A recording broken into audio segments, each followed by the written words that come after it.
Since you all seem to enjoy the last video entailing the stories of hockey's hobos, I decided why not turn this into a series, as there's definitely many more players throughout the league that have unfortunately been passed around like hot potatoes. In case this is your first time tuning in, I'm going to go over a couple players in this video that for various reasons have been on 6 or more teams. Yes, I know, the last was only 5 or more, but apparently we're going to be upping the antics just a little. So get those blanket sticks back out as we go over 2 more hockey hobos.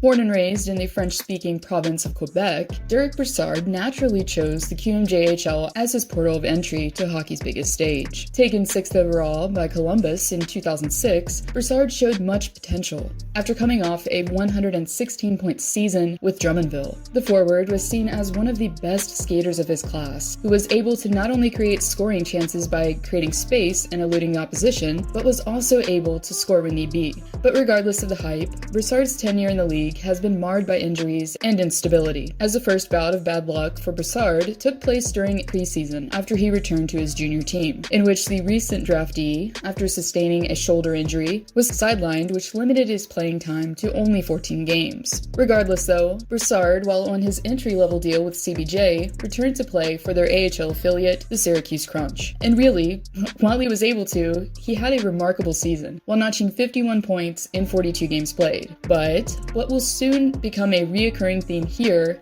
another curveball was dealt to the forward, as he was sidelined yet again due to a broken jaw shortly after being deemed the AHL Rookie of the Month. After healing from another injury though, Brassard was given news that definitely was well received, as he finally had earned a call-up from the team that drafted him. After his debut though, Brassard wasn't able to impress Jackets management, while only tallying a single point in 17 games played. Despite being sent down to the minors for the remainder of the 2007-2008 season, however, Brassard was determined to finally secure himself a roster spot for the upcoming season and was successful. While playing for the majority of the campaign with Jacob Voracek, the two demonstrated remarkable chemistry, and within the month of October had recorded the most points among all NHL rookies. Derek Brassard, the Rookie of the Month in October, has given the Jackets a 2-1 lead. But as I've said, the guy wasn't able to catch a break, as he, following a bout with James Neal, was injured yet again in December of 2009, which resulted in another dislocated shoulder and eventual surgery. Prior to being sidelined, the forward was still in the lead amongst his peers in rookie scoring with 25 points in 31 games played.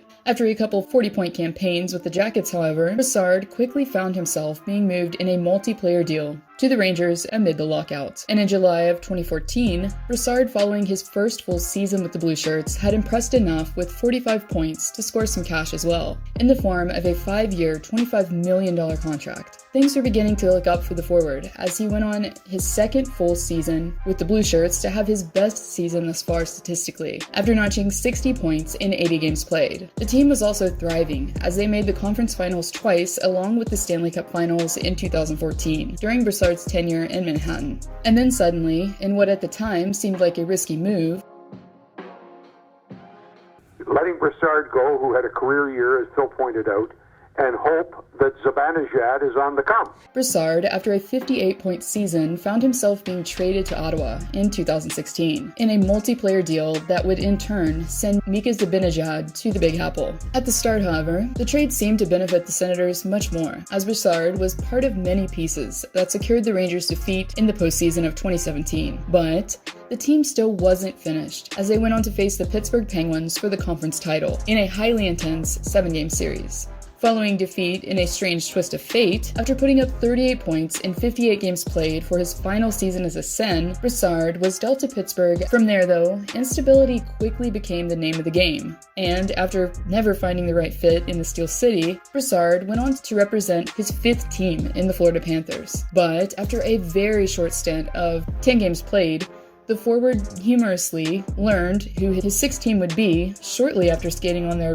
home ice in Denver, as Brassard had come to the Mile High City as a Panther, but would be merely walking a few steps in preparation to face his former team and represent his 3rd of the 2018-19 season. But after another short stint with the Avalanche, after 20 regular season games and only 4 goals to show for it, Brassard wasn't pursued by Colorado in free agency. Rather, a team that would show the most promise for the avid journeyman in the New York Islanders offered him a $1.2 million contract. One difference for the longtime center going in, though, he wouldn't be given as much responsibilities that a centerman assumes, but rather would spend most of the season on wing, alongside Brock Nelson and Anthony Beauvillier. The position change, along with the Islanders' unique yet efficient system, seemed to complement Brassard extremely well, as he went on to have his best season since Ottawa, with 32 points in 66 games played, and was also an integral part of the Islanders' success in the bubble. Even still, Brassard, sadly though, has yet to receive an extension from the club, and remains UFA. So why then has a former 6th overall pick been on 7 teams to date? My opinion is, it has to do with bad luck. The fact that he wasn't able to find the right coach and system that enabled his offense to thrive, and he may have been given too much responsibility at times, which backfired statistically. Some teams also acquired him for trade leverage, seeing him as expendable. But for Brassard's sake, hopefully, Long Island will decide to keep him on the books.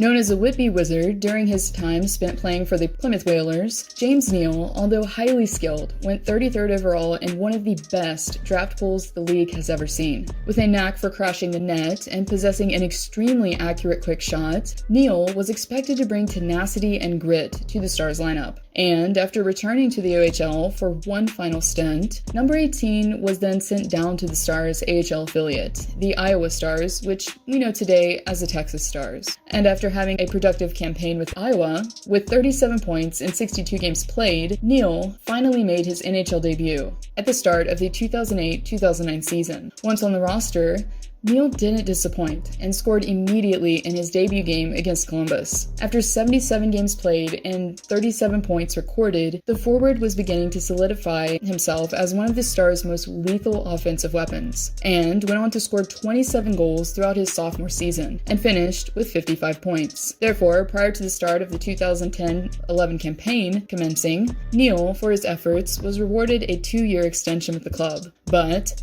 for the Stars at the time, offense apparently wasn't their biggest need, as the team decided to deal Neal for the main prize from Pittsburgh in Alex Goligoski. At the start, and the Berg seemed to have a fruitful relationship, as Neal was brought in during uncertain Crosby-less times to help ignite the offense alongside Evgeny Malkin and Chris Kunitz. During his first full season with Pittsburgh, Neal would go on to play some of his best hockey of his entire career, while notching a career high of 40 goals. And his play mid-season granted him a sizable 6-year, $30 million contract, one that would unfortunately come to be passed around the league multiple times, as shortly after he was granted the GM position in the Steel City, Jim Rutherford made his first big move 3 weeks in that sent one pesky power forward to Nashville in exchange for another in Patrick Hornquist. The move proved to be mutually beneficial for both parties, as both trade candidates met along with their teams in the 2017 Stanley Cup Final. Neal, up to that point, had fit in well with the Predators' brash and aggressive system, led in part by Peter Laviolette. But shortly after failing to capture Lord Stanley, James Neal was dealt yet another blow, as 1 week after Game 7 commenced, he, for the 4th time, was sent to acclimate with a new team in the Sin City. This time, however,